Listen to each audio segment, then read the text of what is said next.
Hello folks, so I have this user, oldfoil 918047. This person is currently the lowest ranked player on the Age of Empires 2 DE ladder. Their ELO right now is 64. When this video, or when this recording was taken, they were 72. And there's a couple reasons for that. And when I looked at their account, they don't seem to be smurfing, which you get a lot of players at this really low elo who are smurfing, but they just seem like they went downhill. They started off, their placement games put them about 620, and they went down from there. They've had some wins, they've had some losses. Their strategy is really interesting and unique, and we're going to take a look at it. And I think I can see why a couple players might lose to it. This particular player in blue did not. But they are ranked about 200 elo, so they did also. It took them a while to finish this game, but they were eventually successful. We're not expecting at this point any real build orders.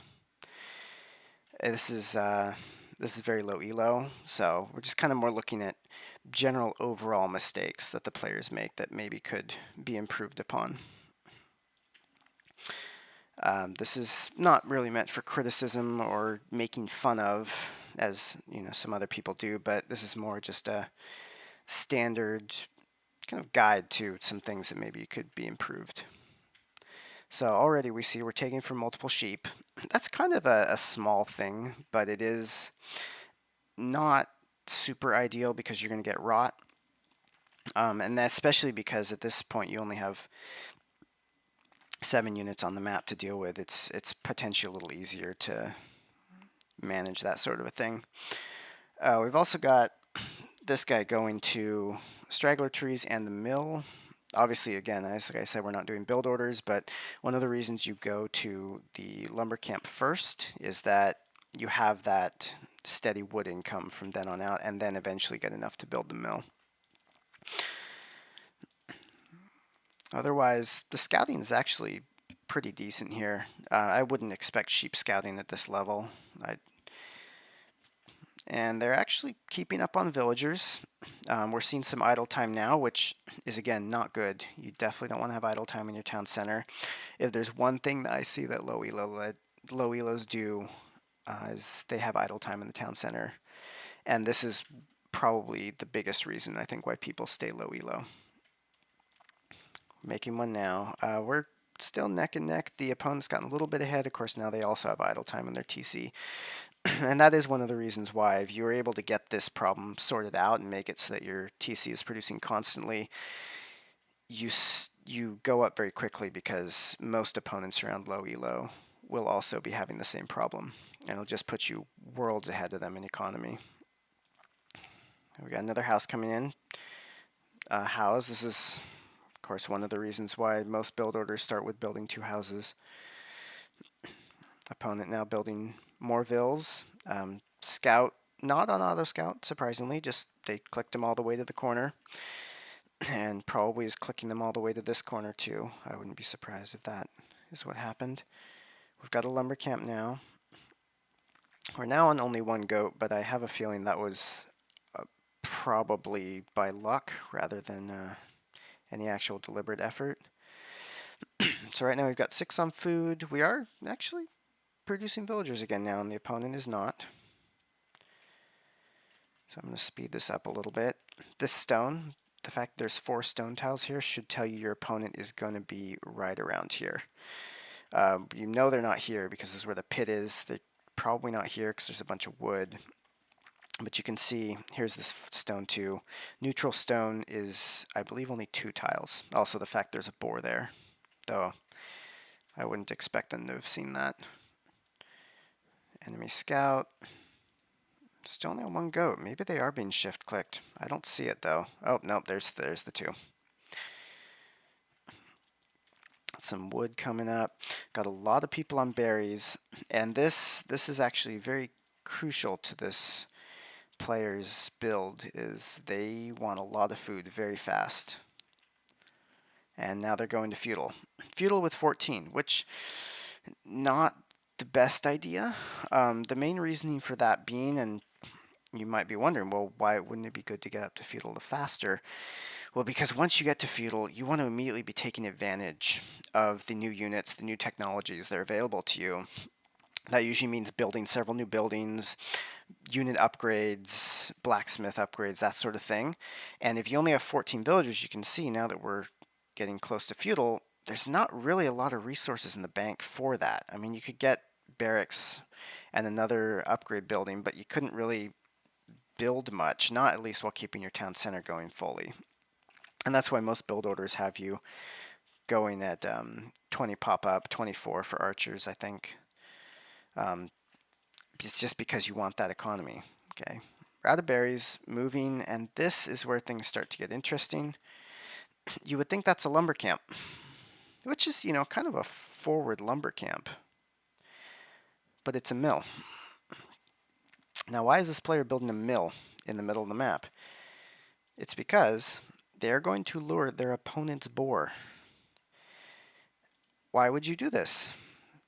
When you have two perfectly good boar at home, this is not a great idea. Now, I didn't take a lot of damage. You also notice no loom here.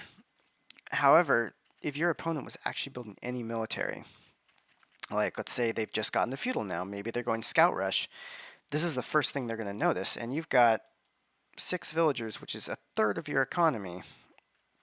And you can see the opponent's even building a barracks right now. I don't think, and they just saw this. So this is really dangerous to do. What are we doing at home? We are not building any more villagers. You notice 19. The opponent's on 23 and still building more. We've got, and I would say, honestly, the economy is actually as balanced as it could be with, as you see another boar brought in now to the center again. The economy is actually, was until now, decently balanced, except for the fact there was 18 villagers, which, oh yeah, that's right. I believe, from what I remember, they tried to lure this boar too, but there's actually military there now, which they lost. Yeah, the whole strategy of going for the opponent's boar, like, if you're going to do that, we call it laming, you do it with a scout. And you lure the boar all the way back to your own town because, yeah, and now they're going to castle with 18 villagers. No, that's a bad idea for the same reason. You've got, when you get to castle, you're maybe going to have a couple hundred more resources than this. What are you going to build? And we could see the other boards been brought in now, again, to the center. What do you build with that? And then you're up in castle, and meanwhile your opponent has 9 military that can wipe anything here. And it doesn't really matter if you're in Castle Age because you can't produce units. You can't produce defenses. And you'll see what this player does, and it's kind of interesting. But even that is only temporary. You can see they're going heavy on stone. Why? Well, what do we build with stone? We build town centers. We got enough for that, and it doesn't. They're barely even using the one town center they have.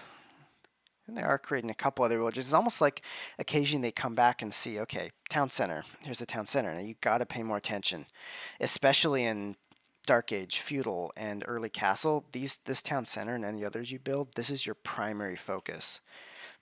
You need to be focusing on this all the time and making sure it's producing.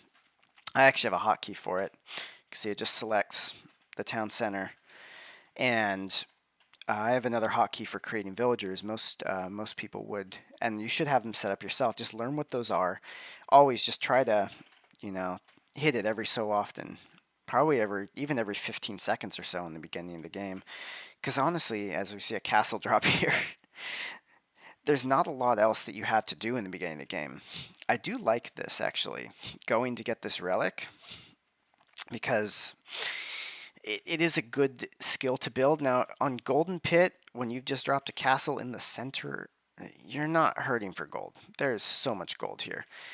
I don't know if I would prioritize the relic. On the other hand, if you're against, like, Lithuanians, for instance, that might not be the worst idea, especially with 2 relics nearby. Still heavy on stone, heavy on gold. Again, you'll notice 2 military, and this actually counts as a military. So what do you have? And meanwhile, our opponent here, they have man-at-arms, they have archers, they have scouts. And they're not doing super great either, but they have 47 villagers. 29 minutes, that's not terrible. Okay, we're building stables. Are we going to build knights? No.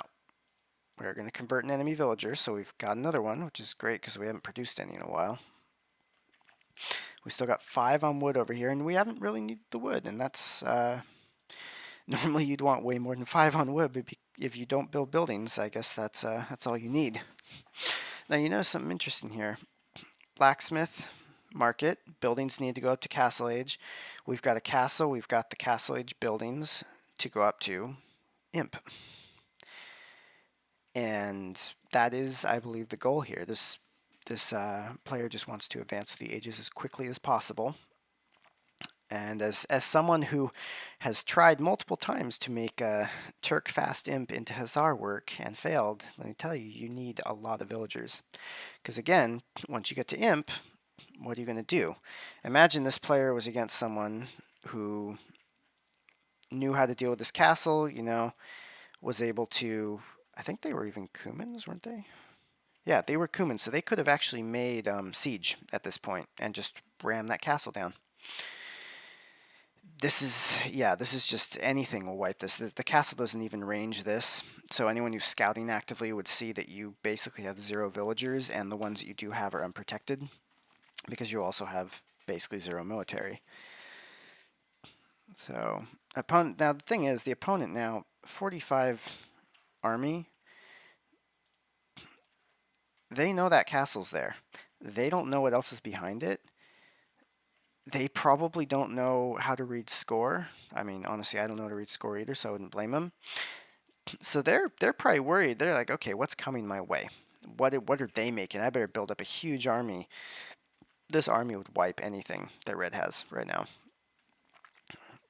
Now you can see in their building so much, like, oh, maybe they're going knights. Maybe they're going knights. We better build some camels. They're building their, I think those are steppe lancers. We've got Red just chilling. 20 villagers. Going to Imp. I believe they bought Imp because you don't see anyone really on gold or on food here. We have one farmer, and they did actually get, it looks like, one of the upgrades. Murder holes. And murder holes is another tech that, oh, yep, this castle drop. Now you know Blue sees this, and look at this army. Here comes the army. This is not happening. Blue is saying, no, you're not dropping a castle in my face. And I have a feeling this is actually how Red has won in previous games. I think that they have just gotten up to Imp really fast, built castles here, built trebs, had them in the safety of the castles, and just trebbed down opponents' buildings. And honestly, if you aren't expecting that, and you're just booming, yeah, you could get slaughtered.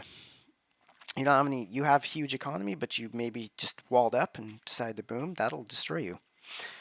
And you can see they are building one knight. Yeah, I was saying, murder holes is generally not the greatest idea. This treb is going to die because enemy units shouldn't be getting that close to your castle. If they're getting that close to your castle, it's because you don't have any military, and you should have military. This goes down this knight. I think this trebuchet is going to go down too. Yeah, now we've got another castle here. This is very rapidly turning against Red. They somehow lost 5. Oh yeah, they lost 5 villagers building this, and they're replacing. They are on 15 villagers. The opponent, it's taken them 44 minutes, and they're not building anymore, but they're at 60. They have 4 times the economy. Oh, now we get some villagers coming in. Yeah, again, it's like Red just found their TC. You know, hotkey. It doesn't. It just opens it up. Doesn't even bring you away from the battle. And this castle's going to go down because we've got kit chaps, we've got everything, and that's it. Game over. Red has no military. Red has no economy. And so the biggest takeaways from this game. I mean, Blue had 60 villagers at this point, 46 minutes in the game. And you can see that was from 2 town centers. I don't believe they ever made a third. Yeah, they could have, but they didn't. And that was with a ton of idle time on Blue's side as well. 60 villagers. And Red had 15. Never went past the first town center. Economy is important because if you have economy, even small economy, then you get tons of crossmen. 84 military we have right here. That's what having 60 villagers gets you. I would even prefer blue made more, but it's against the point. We've got 2 relics. Don't worry about the relics. Don't worry on Golden Pit. Maybe if you're on Arabia, yeah. Arabia is a great place to get relics. Golden Pit at this ELO, I would say not worry about them. Just worry about making sure your town center is constantly producing until you get to at least 100 villagers. At least. And yeah, from there, military, Red knows about military, but it doesn't seem like something that they really put a lot of thought into. They made knights. Um, I doubt they have blacksmith upgrades. Oh, actually, let's take a look. They did actually have, but you know what? This is for the castle. They got these techs for the castle, so the castle could fire better. And you could see, as soon as blue decided to actually move out, it was, what, 5 minutes, and then red was gone.